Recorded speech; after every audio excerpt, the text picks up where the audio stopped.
Yurttaşlarım, az zamanda çok ve büyük işler yaptık.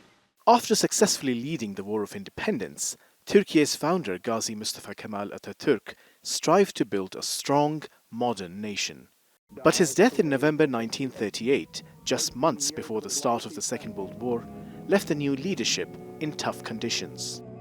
I think the main challenge for Turkey was to stay out of this war. İsmet İnönü, second president of Turkey, played a very important role in keeping Turkey out of the Second World War. He balanced the interests of different countries. Eventually, Turkey, of course, declared war against Germany and other countries, but this was a formal condition for joining the United Nations system. The Korean War from 1950 to 1953 was a turning moment in Turkish foreign policy. Turkey contributed nearly 15,000 troops under the UN banner. It was a shift away from 3 decades of non-intervention in international conflicts. The middle power country then found itself in the midst of the Cold War. After the World War II, the Turkish foreign policy, or the orientation of Turkish foreign policy, is determined by the Cold War conditions.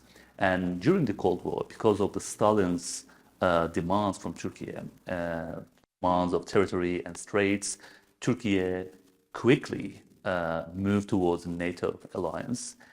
In July 1974, the Turkish military mobilized on the island of Cyprus to stop the massacre of Turkish Cypriots. Greece-backed Greek Cypriots had been targeting them.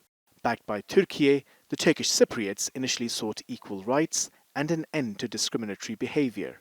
But rejection by Greek Cypriots eventually pushed them toward the demand for a two-state solution. This matter remains a cornerstone of contemporary Turkish foreign policy. Turkey stayed neutral during the Iran-Iraq War. It also did not participate in the US-led invasion of Iraq in 2003. After coming to power just over 2 decades ago, the government of Recep Tayyip Erdogan tried to forge closer ties with the European Union and NATO. But the efforts were not always reciprocal. This is a foreign policy determined and shaped by membership of NATO.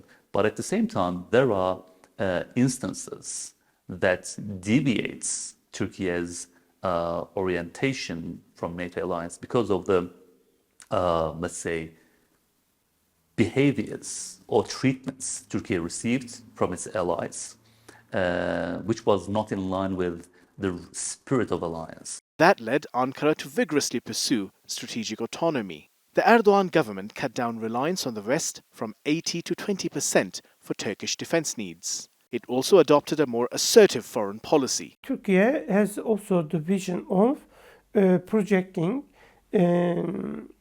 peace and stability in its neighborhood, contributing to solution of problems in the Balkans, in the Caucasus, Central Asia, Middle East. And Turkey has been sending assistance to many countries, technical assistance, humanitarian assistance. I think Turkey's main vision is to play more constructive role, not only in its own region, but also at the global level. Turkish President Recep Tayyip Erdogan says the international system is rigged in favor of a handful of powerful countries.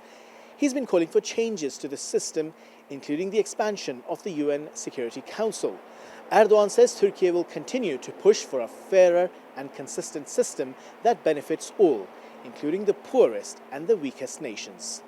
Hasan Abdullah, TRT World, Ankara.